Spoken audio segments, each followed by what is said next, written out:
Hello guys, good morning. আজি আমাৰ দুপৰীয়া চব্জি হ'ব পানীলাও, ফুল আৰু আলু। লগতে পিঁয়াজ জলকীয়া কাটিও ৰেডি কৰি থৈ দিলোঁ। এতিয়া বনাবৰ কাৰণে ৰেডি আৰু চব্জি দিলোঁ চব্জি ভাজিবৰ কাৰণে। তেল গৰম হৈ গ'ল, এতিয়া পিঁয়াজ জলকীয়া আগতে ভাজি লৈ লওঁ।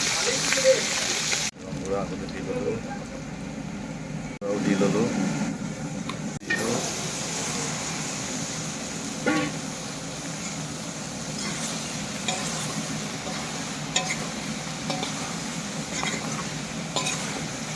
এতিয়া মোৰ চব্জি ভাজা হ'বয়ে।